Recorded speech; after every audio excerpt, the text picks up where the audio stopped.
Welcome to the channel, guys. We are back again, and today we're going to be talking about Kilian's Royal Leather. So stay tuned for that. And if you like the content, guys, hit that like and subscribe button. I really do appreciate it.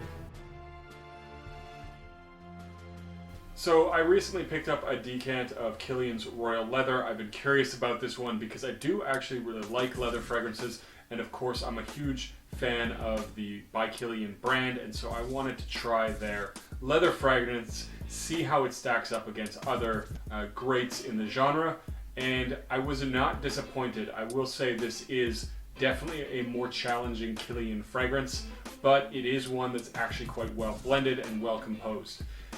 I will also say the first time that I smelled this one, I was immediately put off because it's a very aggressive leather fragrance. It's very in your face, and in fact, when I first smelled it, I felt like this really puts Tuscan Leather to shame in the sense that it is far more aggressive off the opening than Tuscan Leather. At least for me, at least on my skin.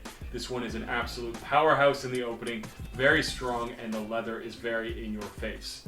So, what kind of leather do I get from this? I actually get quite an interesting, very strong leather note that is definitely dominant and very, to me, refined, very slick. It almost feels like it's maybe something where the leather was just tanned, and it has this very slick, leather polished quality to it. It doesn't have a chemical vibe, which I also find that, say, Tuscan Leather does have, or Godolphin has in the opening. This one doesn't have that for me.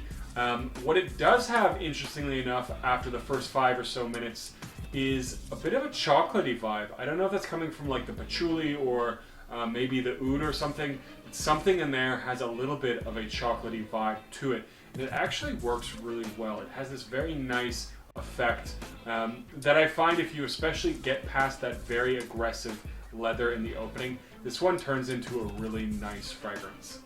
It is overall fairly linear, so I don't get a lot changing. The leather does tone down. It definitely becomes a lot less aggressive, a lot less intense, but it does stay similar, and the leather is definitely very strong.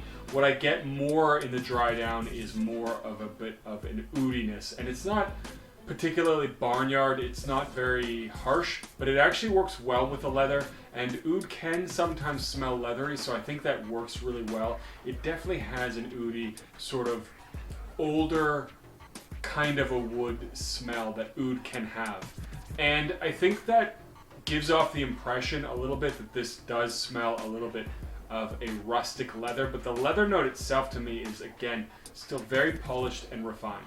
Now, as I mentioned, the performance on this one is quite nuclear in the opening. This is the kind of fragrance that can definitely fill a room, and since it is so aggressively leather, it's definitely one that's a little bit more challenging in my opinion. This is one that if you love leather, you should definitely check it out, but it is very loud. This one also has pretty good performance. You could expect that from something that is leather and oud mostly, because those tend to be very long-lasting notes, and so this one does last quite a while, easily 8 hours on my skin, so you do get performance and longevity with this one. Overall, I actually feel like this is a fairly unique leather fragrance, although it might seem easy or common sense to really combine something like leather and oud.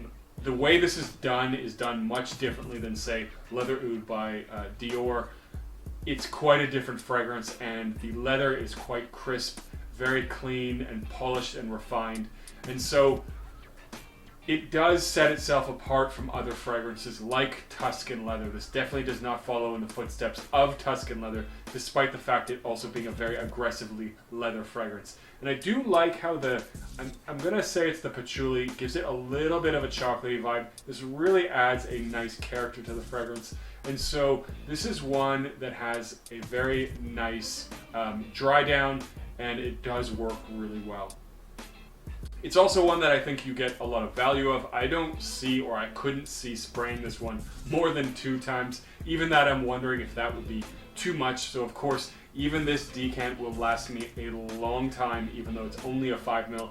And in fact, that's probably the only thing that would keep me from buying this, is that it would take me forever to use a bottle because it's very strong and very potent, and so a bottle would last a long time. But if you do like leather fragrances, definitely recommend checking this one out. This is definitely a less talked about Kilian, but not one that I think should be passed over by leather lovers. Anyways, guys, that's it for this one. Leave a comment down below. What is your favorite leather dominant fragrance? And as always, don't forget to like and subscribe, and I'll see you guys in the next video.